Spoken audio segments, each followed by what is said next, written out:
بندہ وہ ہے جو مالک کی رضا پر راضی ہو جائے، اور بندہ وہ ہے کہ جس کا سر مالک کے سامنے یوں جھکے کہ پھر کسی اور کے سامنے جھکنے کا نام نہ لے۔ وَعَمِلَ صَالِحًا، اور اعمال صالحہ اخلاص کے ساتھ یوں بجا لائے۔ حضرت رابعہ بصری رضی اللہ تعالی عنہ ایک مالک کی لونڈی تھی، اس وقت باندھی تھی، رات کو جب وہ اپنی خدمت سے فارغ کرتا تو مصلے پر چلی جاتی اور را کے روتی اور عرض کرتی مولا، سجدہ ریز ہو کر مولا اگر میں آزاد ہوتی تو ساری رات تیری بارگاہ میں بسر کر دیتی، تو نے مجھے کسی کا غلام اور محکوم بنایا ہے،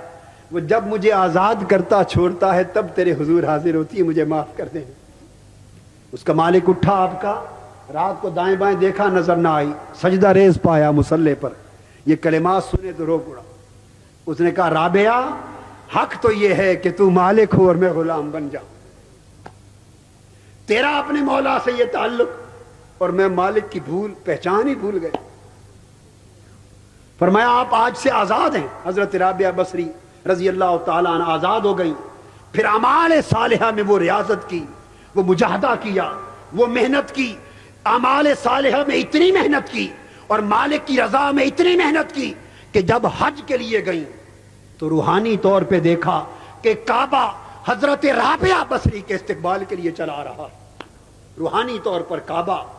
عالم مثال میں حضرت رابعہ بصری کے استقبال کے لیے چلا رہا۔ جب کعبہ کو روحانی طور پہ سامنے دیکھا رو پڑی، عرض کیا مولا میں یہ مکان دیکھنے تو نہیں آئی تھی، مکین دیکھنے آئی تھی، مجھے مکان کے حسن سے کیا غرض، میں تو مکین کے دیدار کے لیے آئی ہوں۔ تو لوگوں، جب بندہ اللہ کے حضور تائب ہوتا ہے، ایمان کی شمع اپنے سینے میں جلاتا ہے اور اعمال صالحہ سے اپنی زندگی کو آراستہ کرتا ہے اور مالک کی مرضی اس کی رضا کی راہ پر چلتا ہے، تو اسے اللہ پاک وہ درجے عطا کرتا ہے۔ پھر وہ بندہ نہ صرف مولا سے محبت کرتا ہے بلکہ مولا بندے سے محبت کرتا ہے۔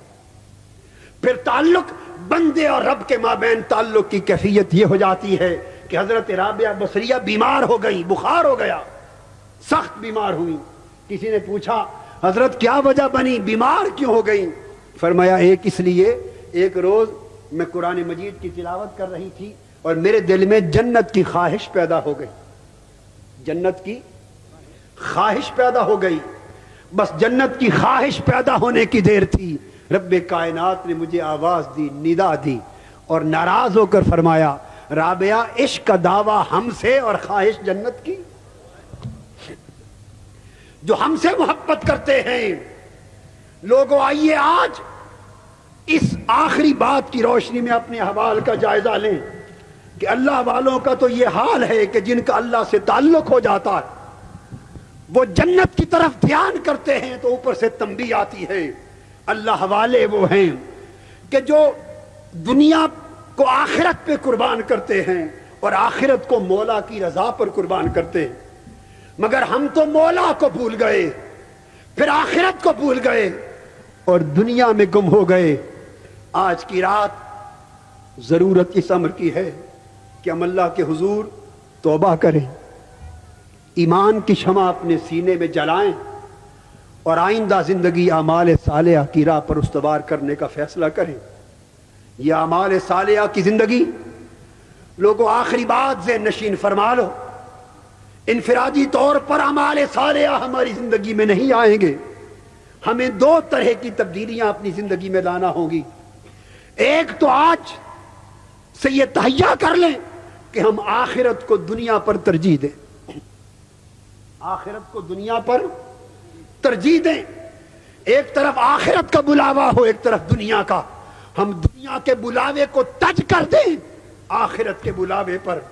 اور پھر آخرت پر مولا کے حسن، مولا کے دیدار، اللہ کی قربت، اللہ کی طاعت، اللہ کی رضا، اس کی معرفت کو ترجیح دیں۔ جنتیں یوں ہو جائیں کہ مولا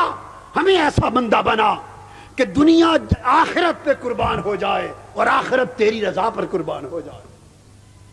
ہمیں اپنی زندگی کے رخ کو بدلنا ہے، ایک یہ تبدیلی زندگی میں لائی جائے، اور دوسری وہ تبدیلی جس کا ذکر سورت کی روشنی میں پہلے کیا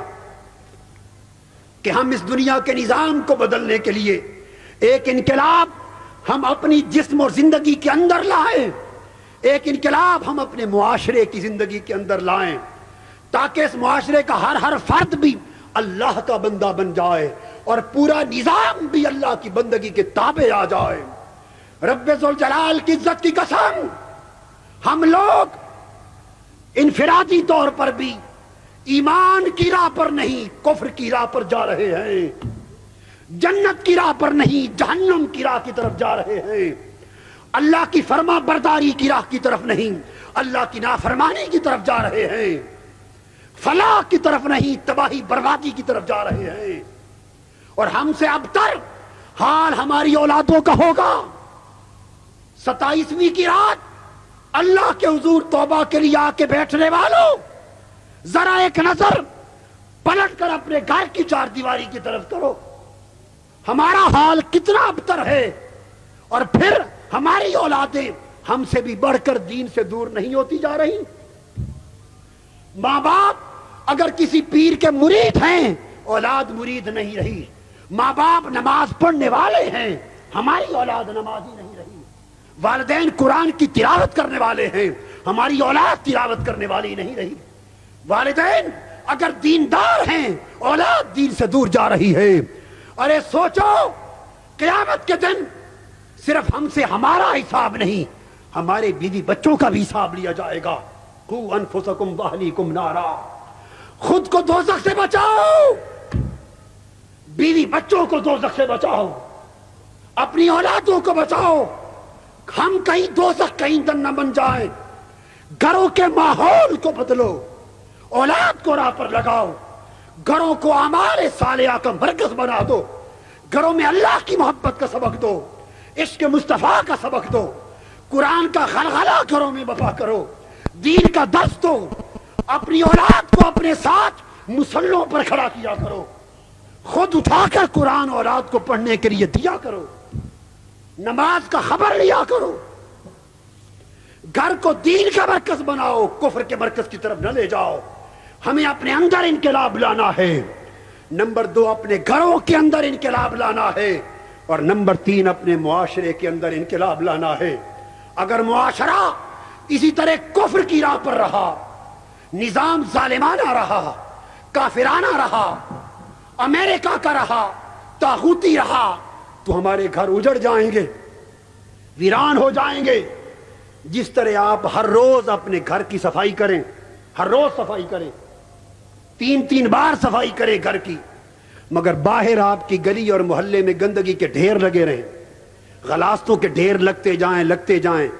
تو گھر کے اندر کی صفائی آپ کو بدبو سے بچائے گی، بیماری سے بچائے گی، تعفن سے بچائے گی؟ اگر آپ اس غلاظت کو صاف کرنے لگیں اور کوئی یہ کہے بھائی تمہیں باہر کی غلاظت سے کیا غرض، اپنے گھر کو صفا کرتے رہو، آپ گوارا کریں گے؟ بولیے۔ جس طرح ہم اگر محلے میں اور گلی میں غلاظت کے ڈھیر لگتے رہے اور ان غلاظت کے ڈھیروں کے ہوتے ہوئے ہمارے گھر کے اندر کی صفائی کوئی فائدہ نہیں دیتی، اسی طرح ہم اگر اپنی ذاتی صفائی کی کوشش کرتے رہیں مگر معاشرہ کفر کے نظام پہ چلتا رہے، اللہ کی نافرمانی کے نظام پہ چلتا رہے، ظلم کے نظام پہ چلتا رہے، تو معاشرے میں غلاظت کے ڈھیر ہمارے گھروں کو برباد کر دیں گے، ہمارے دلوں کو برباد کر دیں گے، ہمارے ایمان کو برباد کر دیں گے۔ ہم اجڑ چکے ہیں، اجڑ رہے ہیں، ہمیں اجاڑا جا رہا ہے۔ آؤ مصطفیٰ کا کلمہ پڑھنے والوں، آؤ قرآن کو ماننے والوں، آؤ گنبد خضرا کی غلامی کا پٹا گلے میں ڈالنے والوں، آج لیلۃ القدر میں 27ویں کی رات میں رمضان کے مبارک مہینے میں توبہ کرو، خود بھی توبہ کرو، معاشرے کی بھی توبہ کراؤ، حق کی راہ پر چلو اور حق کے نظام کو اس معاشرے میں بپا کرنے کے لیے اٹھ کھڑے ہو جاؤ، ہر باطل سے ٹکرا جاؤ، ہر ظلم سے ٹکرا جاؤ، کفر سے ٹکرا جاؤ، اللہ کے بندے بنو اور پورے ملک پاکستان کو بھی اللہ کے بندوں کا نظام بنا دو۔